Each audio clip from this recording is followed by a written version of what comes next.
Lio, si je vous fais cette vidéo, c'est pour vous parler du coup des dernières lectures que j'ai faites. J'en avais prévu plusieurs pour le FNR, mais tout ne s'est pas passé exactement comme prévu, donc voilà. J'en avais prévu 6, mais il y en a 2 que j'ai lus avant d'aller au FNR, que vous avez dû voir dans une précédente update. Normalement, j'ai déjà lu Glow et j'ai déjà lu aussi The Love Hypothesis. Du coup, il ne m'en restait 4. En théorie, je devais lire Rebel University tome 1, je devais lire Absolu tome 2 et je devais lire aussi Love on the Brain ainsi que Rebel University tome 2 si j'avais réussi à lire les 3 autres tomes. Voilà. On était clair sur ça. Bon, mais comme je viens de vous le dire, tout ne s'est pas exactement passé comme prévu, mais bon, c'est pas grave, je vais vous dire ce que j'ai lu et ce que j'en ai pensé. Du coup, j'ai bel et bien lu Rebel University tome 1. C'est l'histoire d'un jeune homme qui est un hockeyeur dans son université, qui est un sportif très reconnu et très apprécié, hein. Très clairement, c'est le beau gosse du bahut, et d'une jeune femme qui, elle, est plus renfermée sur elle-même, qui est assez ronde, et qui a une aspiration au journalisme. Elle a d'ailleurs fait un compte Instagram avec beaucoup de body positivisme dessus. Voilà, ce sont les valeurs qu'elle souhaite véhiculer parce que en tant que ronde et anciennement harcelée pour ça, eh bien, elle veut faire passer ce genre de valeurs que de nos jours on voit de plus en plus et qui sont toujours autant indispensables malheureusement parce que y a toujours des gens qui font n'importe quoi. Donc voilà, on a ces 2 personnes, c'est lui en gros un peu un beau gosse genre hyper bien foutu nanani nanana, et elle une fille un petit peu ronde. Et les 2 vont se rencontrer lors d'un événement quelconque ou pas, et des étincelles vont naître entre 2 parce qu'elle ne supporte pas les sportifs puisque justement ce sont typiquement l'archétype des personnes qui harcèlent en général dans les lycées ou dans les universités, donc elle ne peut pas le voir. Et lui qui a toujours eu l'habitude que tout le monde l'apprécie, il ne comprend pas pourquoi elle ne succombe pas à son charme. Et donc du coup les 2 voilà, vont avoir des missions à faire ensemble et ça va être assez drôle la relation qui va se nouer entre 2 avec des sujets aussi assez profonds parce qu'on parle de grossophobie, on parle de racisme, on parle de plein de choses diverses et variées, d'aspiration pour le futur, et aussi il y a des relations LGBTQ+ dedans. Donc franchement, j'adore. J'ai beaucoup apprécié ma lecture. Le personnage de Hunter, mais il est une pépite. Lui-même, il le dit, hein, il est un gentil imbécile, il est un gentil crétin, je sais plus comment il dit ça, un gentil idiot. Le nombre de fois, justement, où j'aurais dû compter le synonyme idiot, abruti, imbécile, et crétin et tout ce qui va avec, il se fait, mais... Franchement, il en prend plein la poire, le pauvre, mais j'adore les 2 personnages justement parce qu'on a une fille qui ne se laisse pas faire et qui renvoie dans les cordes le gars en lui disant « Ouais, mais ok, t'es beau, mais voilà, ça s'arrête là, j'ai pas envie de plus avec toi », et qu'il y a des passions aussi justement qui sortent un peu du commun parce que justement à un moment, elle va dire qu'elle fait de la radio et tout, et donc lui, très clairement, il va aller rentrer dans les clichés en disant « Ah, tu parles de beauté, de mode et tout », et elle le regarde en mode « Ben non ». Ma passion, c'est les serial killers, tu vois. Et donc, du coup, il y a tout un délire qui va se créer entre les 2, justement, où ils vont, l'un et l'autre, être surpris parce que les clichés qu'on véhicule, que ce soit pour les femmes ou pour les garçons ou pour les sportifs et tout, eh ben, ne sont pas vrais. Lui aussi, elle a plein de préjugés sur lui parce que c'est un sportif, et elle va se rendre compte que finalement, il est très très très loin de l'archétype qu'elle pensait. Et j'ai adoré cette lecture, franchement.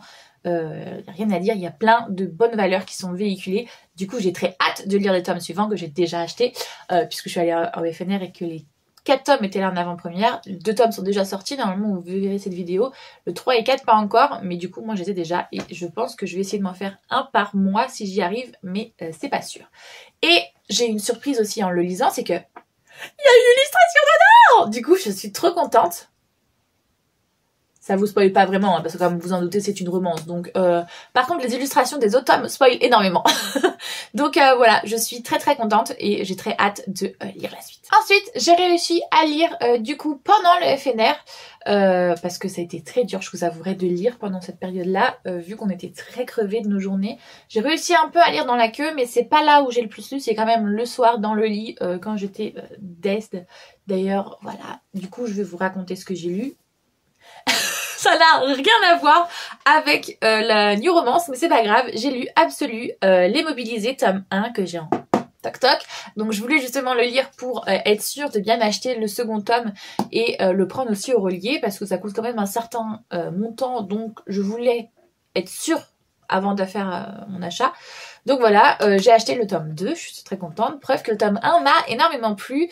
Absolu, on est sur l'histoire de l'Europe où en fait il y a eu, comment dire ça, une création de la part de l'humanité qui n'a pas été une bonne chose puisque ça a créé justement la chose, une créature qui du coup a été enfermée dans une ville entourée de murs et tous les ans la communauté qui vit autour, ça se passe en Pologne à Varsovie, envoie donc du coup l'État qui a changé de nom depuis, envoie 100 personnes qui ont pour mission de tuer la chose qui est à l'intérieur, une créature très clairement qui peut détruire l'humanité si elle n'est pas tuée.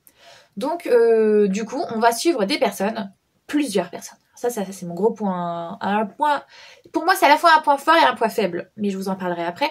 Du coup, on va suivre plusieurs personnes qui sont mobilisées et donc du coup, on voit leur point de vue à tous et on suit surtout Prime.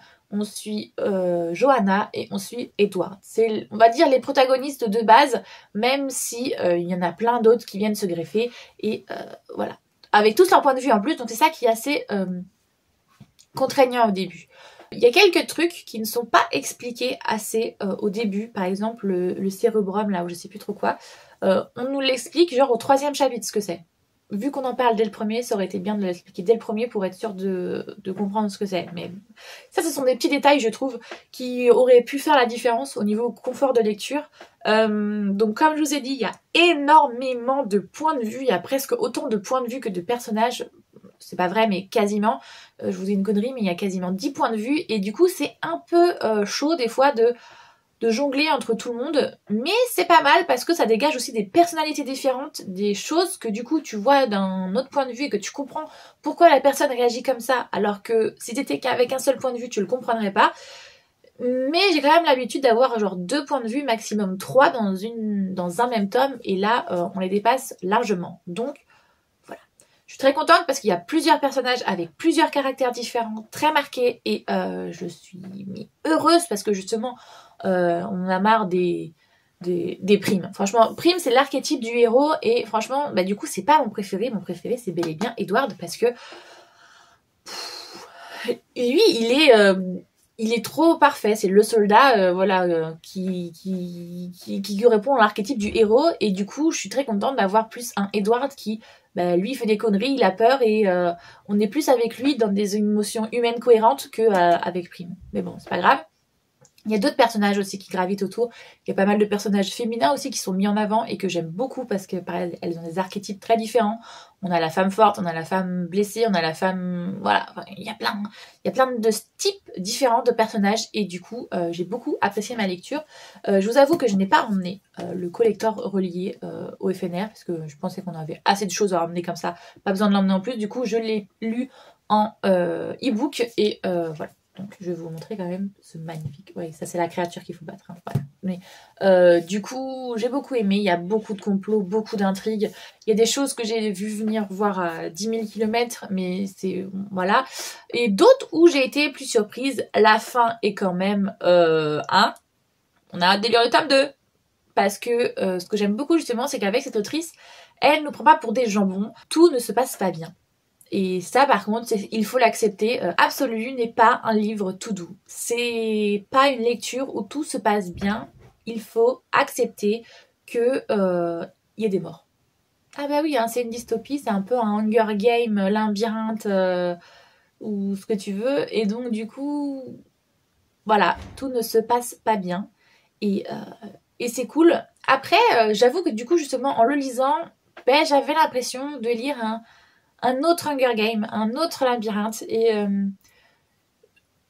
voilà, j'ai pas été transcendée par l'originalité du truc parce que j'avais l'impression de lire une réécriture de quelque chose. Mais par contre, c'est extrêmement bien fait, c'est extrêmement poignant, les personnages sont bien travaillés et tout, il y a rien à redire. Mais il y aura pas le coup de cœur justement parce que j'ai pas fait de waouh lors de ma lecture, j'ai passé un très bon moment, ça je peux pas dire le contraire. Mais voilà, c'est pas un coup de cœur. J'étais censée lire Love on the Brain, mais genre j'ai pas réussi. J'ai lu peut-être bien un chapitre et j'étais tellement crevée que j'ai pas réussi à le lire, mais c'est pas grave. Je vais essayer de le lire cette semaine, mais j'ai un SP donc pas sûr que j'y arrive, mais on va faire ce qu'il faut pour pour finir cette palle avant de commencer la palle que je vous ai dit. Le mois de novembre sera tourné pas mal autour des Disney, donc voilà. D'abord je finis ça, j'ai aussi un SP à lire et après je me mets au Disney. Alors je reviens pour vous parler de ma dernière lecture. Là en ce moment c'est tempête, je vous le dis très clairement, donc vous risquez d'entendre les volets claquer, le vent s'en donner à cœur joie, mais j'y peux pas grand chose de toute manière. Donc voilà, je suis désolée, il y aura peut-être des désagréments au niveau du son, mais bon. Ma dernière lecture, Love on the Brain, je voulais vous en parler parce que elle fait partie des livres que je devais lire lors du week-end au FNR avec Cynthia, sauf que en fait on avait prévu trop de lectures donc je ne l'avais pas fait sur le coup, mais à peine rentrée, je m'y suis donnée à cœur joie et eh bien je peux pas dire grand chose à part que j'ai énormément apprécié. Pour ceux qui connaissent pas l'histoire, c'est l'histoire de cette jeune femme qui avait un fiancé et c'est une scientifique. Et malheureusement, ce fiancé l'a très clairement trompée et donc du coup, elle a rompu avec lui et elle a décidé du coup de faire d'autres projets, de partir de sa boîte et d'aller ailleurs.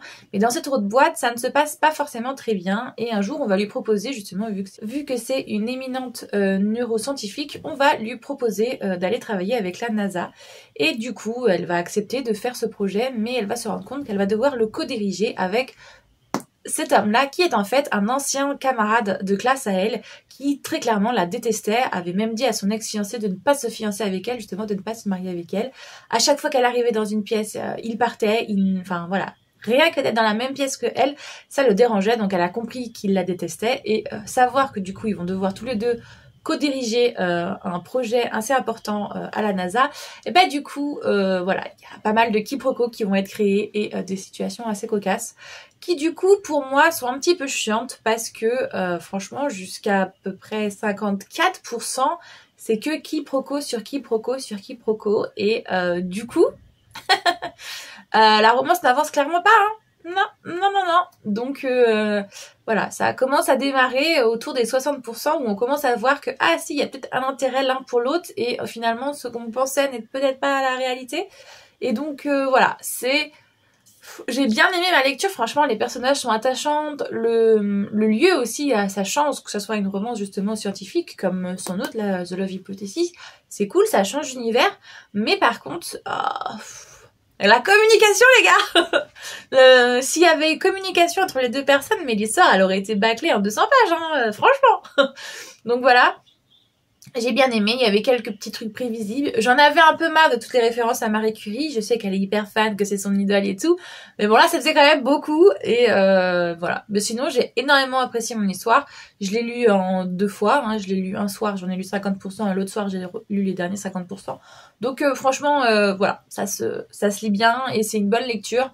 J'irai pas jusqu'à dire que c'était un coup de cœur. C'est une très très bonne lecture, j'ai passé un très bon moment, mais on n'est pas au niveau du coup de cœur. La lecture suivante que je dois faire, c'est un service presse que j'ai reçu de Babelio, donc j'ai déjà commencé. C'est La Guilde des Ondes de Anatrice, que j'ai rencontré d'ailleurs au festival que Cynthia a organisé à son salon de la romance au mois de juin dernier, que je n'avais encore jamais lu de titre d'elle.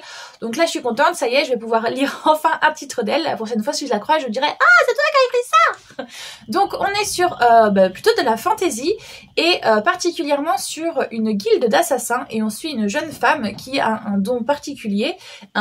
Elle a le toucher mortel en gros, elle peut tuer des gens et du coup cette guilde d'assassins forcément va la repérer et va vouloir l'entraîner pour qu'elle devienne une d'elles, mais elle n'est pas appréciée puisque la plupart des assassins sont d'origine elfique alors qu'elle est d'origine humaine et donc forcément elle est discriminée dû par le fait que c'est une humaine et deuxièmement que c'est une femme aussi parce qu'il y a des assassins femmes mais elles sont quand même très très rares et donc voilà, là ça y va, le sexisme et le racisme à tout va. Donc je l'ai commencé, j'apprécie beaucoup, on est un peu dans un style, moi ça me fait beaucoup penser à La Faucheuse. On est vraiment, par contre, c'est très lent, l'univers est très dense, il y a beaucoup de choses à prendre en compte et à accepter et à digérer. Donc voilà, j'y vais piano, je lis à peu près je lis 150 pages par 150 pages parce que c'est dense à lire. Je sais pas si vous allez le voir, hein, mais on est clairement sur quelque chose d'assez gros et consistant. Hein. On n'est pas sur une petite lecture calmos. Donc voilà. Je vous en dirai de ce que j'en pense un peu plus parce que là je suis environ comme vers les 50%. Donc j'attends de voir la suite, comment ça se passe pour vous en parler un peu plus en détail. Mais pour le moment c'est une lecture que j'apprécie. Comme je vous ai dit, ça me fait penser à La Faucheuse. J'aime bien, mais par contre c'est long à se mettre en place. Et là c'est le tome 1 partie 1. Il y a un tome 1 partie 2. Après il y a un tome 2 partie 1. Un tome 2 partie 2. Et un tome 3, je sais pas, mais bref. Ça a l'air d'être une très longue saga, donc je ne suis pas sûre de me la faire en entier, mais peut-être, je verrai. Pour le moment, je me fixe sur ce premier tome, cet SP, que je dois rendre dans moins d'un mois, même maintenant dans moins de 2 semaines, puisque depuis, il y a eu du temps qui a été écoulé entre le moment où je l'ai reçu, FNR et tout ça. Donc voilà. Je vous en reparle dès que j'ai fini. Alors, je reviens vers vous pour vous parler de l'avancée de mes lectures. J'ai avancé la Guilde des Ombres, mais je n'ai pas encore fini, donc je ne vais pas vous en parler plus pour le moment. Je vais plutôt vous parler des lectures que j'ai terminées entre-temps, parce que, comme je vous ai dit, la Guilde des Ondes, c'est pas mal, mais c'est assez dense, assez intense, et donc du coup, le soir, des fois, quand je suis crevée, j'ai un peu la flemme de retourner dans cet univers très riche. Donc, du coup, je vais vous parler d'autres lectures que j'ai faites entre-temps, qui sont beaucoup plus légères. Voilà, beaucoup plus facile le soir quand t'as pas envie de te prendre la tête. J'ai fini Twisted Love de Anna Wong, que j'avais commencé avant le FNR, mais que je m'étais arrêtée à la moitié à peu près, et donc là j'ai repris et je l'ai fini lors d'une soirée. Pour ceux qui connaissent pas l'histoire, c'est comment dire ça, c'est l'histoire d'un jeune homme qui a vu toute sa famille se faire tuer, et donc il décide de petit à petit mener sa vengeance grâce à la seule famille qui lui reste, son oncle, puisqu'il a vu quand il était tout petit son père, sa mère et sa petite sœur se faire tuer par des tueurs à gages sous ses yeux. Du coup il décide qu'il mènera toute une vie de vengeance, et donc c'est ce qu'il va faire. Il va créer un empire, et de cet empire pouvoir aussi du coup tuer les méchants de l'histoire. Et de l'autre côté on a une jeune femme qui elle est une jeune sœur très dynamique, très enjouée, assez naïve, et qui est assez triste parce que son frère s'en va pour faire l'aide humanitaire. Donc il s'en va plusieurs mois au Mexique, si je ne me trompe pas, l'histoire se passe aux États-Unis, et donc du coup elle ne le reverra pas pendant un moment alors qu'ils sont très proches, très fusionnels. Et ce grand frère, étant très protecteur envers sa sœur, décide de demander à son meilleur ami de garder un œil sur sa petite sœur, parce que justement il a peur pour elle qu'elle se fasse voilà. Elle a un ex qui est assez harceleur, dirons-nous, hein, très toxique, donc du coup il a peur pour elle. Il demande du coup à son meilleur ami de l'aider, Alex qui est donc le jeune homme dont je vous ai parlé juste avant, qui mène une vie, voilà, c'est très clairement un jeune homme, je crois il a 21 ans, quelque chose comme ça, 21-23. Il est déjà à la tête d'un empire, c'est un génie, et donc du coup voilà, il lui dit bon écoute, Alex et Joshua ont fait leur fac ensemble, donc du coup ils sont devenus très proches, mais même meilleurs amis ensemble, malgré qu'Alex a une attitude très taciturne, très taiseux, très sombre, tout l'inverse de Joshua qui est très lumineux et tout. Et pour ce faire, du coup, Alex va devenir colocataire avec la petite sœur de Joshua, et de là va se créer une tension entre les deux, parce que lui, il est justement très sombre, très taiseux, et elle est très lumineuse, et donc du coup, elle va essayer petit à petit de mettre un peu de joie dans sa vie, et lui, à l'inverse, va lui montrer qu'il est très sombre, donc il faudrait peut-être mieux pas qu'elle s'approche. Et évidemment, il va y avoir une relation amoureuse entre les deux, très intense, dirons-nous. Mais très clairement, quand j'ai lu ce roman, j'avais un peu l'impression de me replonger dans 50 nuances de Grey. Ça m'a pas spécialement plu. En fait, l'histoire se lit, il n'y a pas de souci, on se prend pas la tête en le lisant. Mais moi, dès qu'il y a un rapport de soumission et pour moi de non-respect dans les échanges intimes, parce que là très clairement il y a des insultes et tout, moi ça m'oppresse, ça me dérange, donc franchement voilà, ma lecture je l'ai pas appréciée, parce que on est dans cet archétype du moi mâle alpha, graou, voilà, jaloux, possessif, mais genre violent quoi. Le gars voilà, c'est à la limite du harcèlement pour moi, surtout vers la fin, parce qu'évidemment il va se passer quelque chose, ils vont se mettre ensemble, mais il va se passer quelque chose qu'ils vont se séparer, et après, du coup, il y a la réconciliation. Et les gars là, c'est un stalker le mec, hein. Je suis désolée, mais c'est creepy. Pendant plus d'1 an, je crois que c'est d'abord une... Alors il va attendre genre 6 mois, il va revenir la voir, et il va se passer genre 1 ou 2 mois où il va rester là en mode je suis là tous les jours pour que tu vois que je suis là. Il va repartir pour son taf. Et après, je crois que ça va durer encore 1 an où il va rester pour être là tous les jours, en mode bien poussif, en mode t'es à moi, quoi. Oh là là! Ah, quand j'ai vu ça, je levais les yeux au ciel, j'étais en mode non mais les gars, voilà, c'est vu, c'est bon, on a compris. Et ça, c'est pour ça que c'est pas une lecture qui m'a plu, parce que ça c'est très facilement, hein, je dis pas le contraire, la plume est très chouette, le scénario se tient, il y a des rebondissements, voilà, les fils de la vengeance sont comme par hasard très entremêlés, il n'y a pas de souci, mais l'archétype de l'homme alpha graou, hyper jaloux, possessif et voilà, non, c'est bon, d'un moment... Pourtant j'aime ça, hein, j'aime quand les personnes sont jalouses et possessives, mais il y a des limites. Et là je trouve que les limites ont été franchement franchies. J'ai pas vu la série You, mais franchement, je pense qu'on en est pas loin, hein. Des extraits que j'en ai vu, des bandes annonces, je pense qu'on n'est pas loin de ça au niveau fou malade, cet Alex. Donc voilà, pour vous dire à quel point je pense que ce type a un problème. Mais je suis très intriguée du coup par les autres tomes, parce que de ce que j'en ai compris, les autres tomes sont sur d'autres personnages qu'on a vus lors de ce premier tome. Et le prochain, si je me trompe pas, en tout cas, comment est annoncé le prochain couple m'intéresse énormément. C'est une des meilleures amies de la protagoniste, qui est une princesse et avec un garde du corps. Vous la sentez la brouille. Et ouais, je pense que cette histoire-là m'intéresserait plus. Et après, évidemment, il y aura d'autres histoires, je pense, avec les autres meilleur ami, voire peut-être même le frère de la protagoniste. Mais pour le coup, voilà, Alex et elle, non. Je suis très heureuse de vous annoncer que j'ai fini la saga d'Hadès. Voilà, donc j'ai lu les 3 Hadès et Perséphone, j'ai lu les 3 Hadès, donc il va rejoindre ici les autres, non, ils sont en bas, ici les autres, et voilà, donc je suis très contente.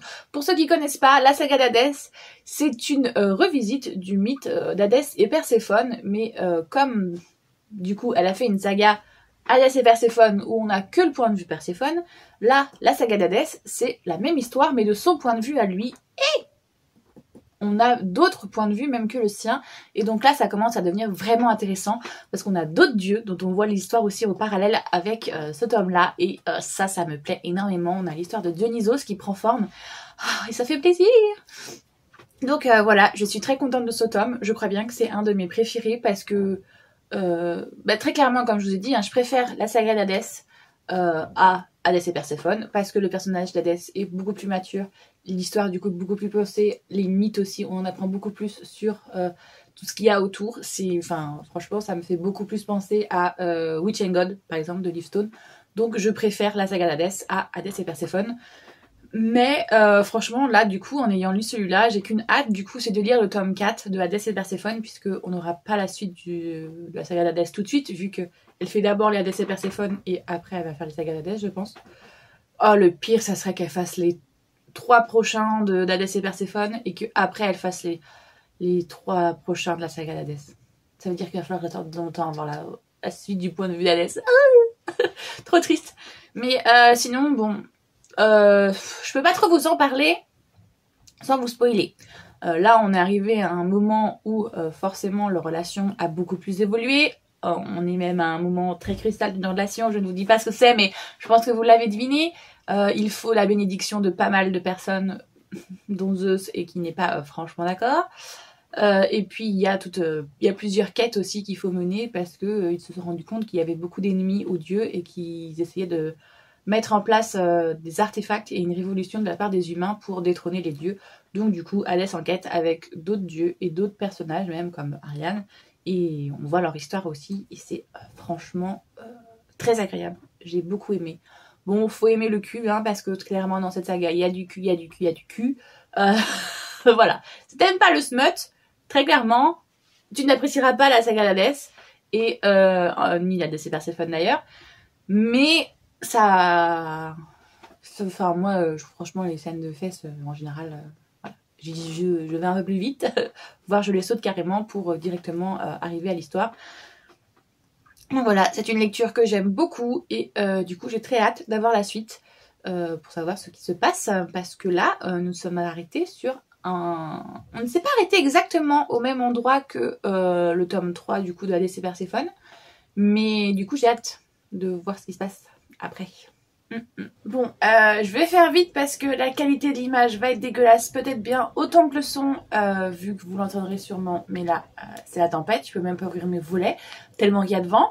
Mais je viens juste vous dire que du coup, j'ai fini La Guilde des Ombres de Anatrice, le tome 1, partie 1, et franchement, j'ai énormément aimé. Pour ceux qui connaissent pas le résumé, c'est l'histoire d'une jeune femme qui est une humaine, mais dans cet univers, il n'y a pas que des humains, il y a des elfes, il y a des nains, il y a des dragons, il y a plein de créatures, et elle, on découvre qu'elle est la descendante de la déesse de la mort. Elle a un don, avec son toucher, elle peut tuer les gens, et donc il y a 2 personnes qui vont venir la recueillir dans un orphelinat en lui disant que elle a un destin qui s'ouvre à elle, qui est plus grand que ce qu'elle ne pourrait imaginer. Pourquoi pas, elle pourrait faire partie de la guilde des ombres, donc c'est une guilde d'assassins dans ce continent-là, et donc elle va accepter d'en faire partie, et on va suivre du coup toute sa quête initiatique dans ce tome-là. En gros, il y a 5 ans qui se passent, et du coup on voit le processus de sélection pour devenir une assassin, et on voit aussi ses déboires puisque c'est la seule fille parmi toute la guilde, donc forcément ça se passe pas très bien. En plus,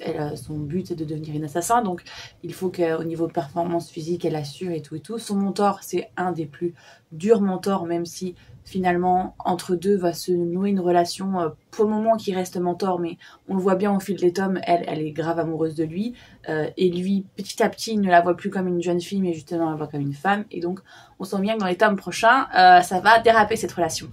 Mais du coup, j'ai énormément aimé. Si je pouvais le comparer à un autre bouquin, je dirais que ça m'a fait beaucoup penser à La Faucheuse, cette trilogie que j'ai lue il n'y a pas si longtemps que ça d'ailleurs, il y a peut-être bien un an.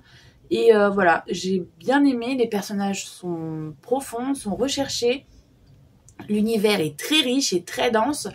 Donc du coup, c'est vrai que c'est pas une lecture facile doudou, mais c'est un univers que j'aime bien, qui est bien construit.